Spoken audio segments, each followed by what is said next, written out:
Hi, I'm Claudia Rashan with the Bethlehem Health Bureau. Today I'm going to read a book about emergencies. It's called No Dragons for Tea. All right, No Dragons for Tea, Fire Safety for Kids and Dragons. One warm sunny day at the end of last week, my mom and I went for a walk to the creek. As I raced down the hill in my little red wagon, I veered to the left and smacked into a dragon. I suppose he could see there was fear in my eyes. As I jumped to my feet, quite filled with surprise, he sheepishly grinned and stepped out of the way, but he seemed so polite, so I asked him to play. He had a cute bear and some other toys too. With my shovel and pail, we'd have oodles to do. We ran to the creek and then on to the bay, where we played on the beach for the rest of the day. Can you imagine playing with a dragon on the beach? Then Mom waved and said, "Now it's time to go eat. Let's pack the red wagon and head up the street." It's hard to stop playing with friends old or new, so I asked if the dragon could come to eat too. Mom wrinkled her brow and squinted her eyes, looking up at the dragon's incredible size. I begged and I pleaded, then said, "Very sweet, we won't make a mess. We'll be tidy and neat." So at last she said, "Yes, just this once I'll agree. You may have the dragon come over for tea." We had carrots and apples, thick slices of ham, with fresh homemade biscuits and strawberry jam, cold glasses of milk and a great big dill pickle, but the pepper we sprinkled sure made my nose tickle. Then the dragon's nose twitched and he started to wheeze. His eyes misted up and he blew a great sneeze. Achoo! Well, we all know what happens when dragons achoo. Flame shot from his mouth, and both nostrils too. Our tablecloth sparked and then burst into flame, and the curtains that hung right beside did the same.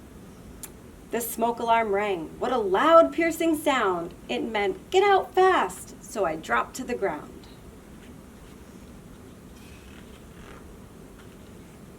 The room filled with smoke as I crawled on the floor and started to make my way to the front door. The dragon got scared and decided to hide, but I knew when there's fire, we must get outside. I grabbed his thick tail and with one mighty tug, I pulled that big dragon from under the rug. She must be strong. I crept down the hallway and said, "Follow me, I know the way out. We must meet by the tree." So Mom and the dragon and I all met there. Then that silly old dragon went back for his bear. We ran up and caught him and wouldn't let go, and I said, "Listen, dragon, here's what you should know. Don't ever go back, that just will not do. We can get a new bear, but we can't replace you." Since the fire was burning inside of our home, we went to the neighbors to borrow the phone. Mom knew what to dial and said, calm and clear, "Here's our full street address. Send the fire trucks here."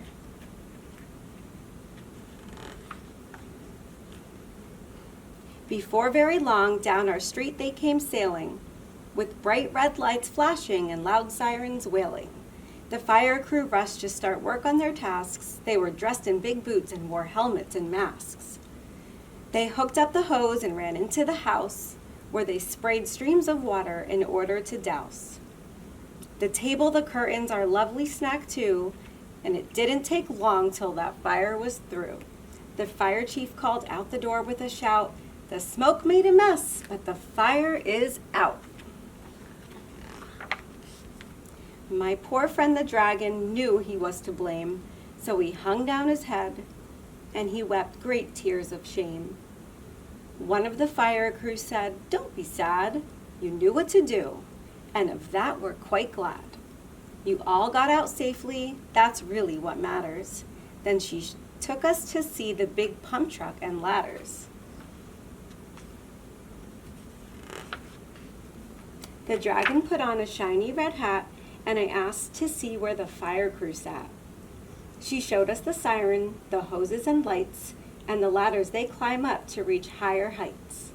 The rest of the fire crew checked all the rooms while a fan in the door blew out gray smoke and fumes.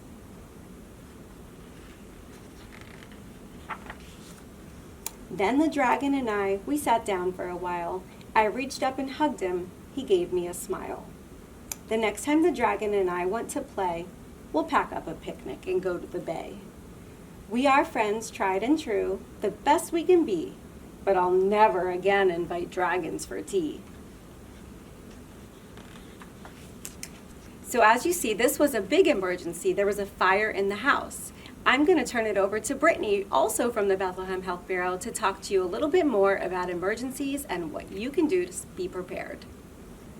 Hi everyone, my name's Brittany and I work for the Bethlehem Health Bureau. Today we're going to be talking about emergencies and how to stay safe. The dragon and his friend accidentally caused a fire, and a fire is an example of an emergency. Other examples of emergencies are storms, power outages, or if someone is really hurt. Emergencies might be scary, but they can be less scary if we know what to do. There are 3 important steps we'll teach you today called the PREP steps. PREP step number 1. PREP step number 1 is knowing your in case of emergency contacts, or ICE contacts. You might need to call your parents, your grandparents, or maybe 911 like Mom did in the story. If you have to call 911, make sure you know things like your first name, your parents' names, and where you live. For all the parents watching, take the time to help your kids memorize these important details.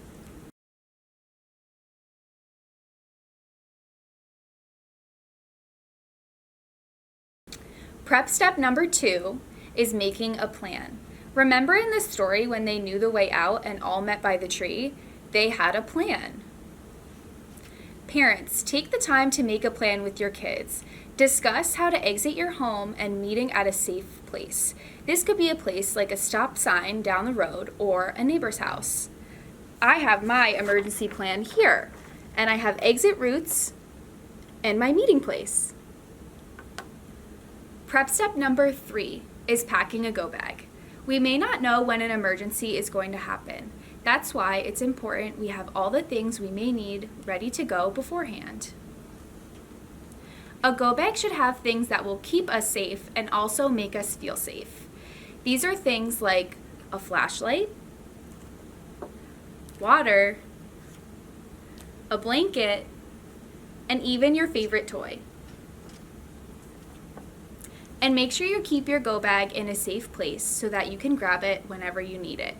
What will you put in your go bag?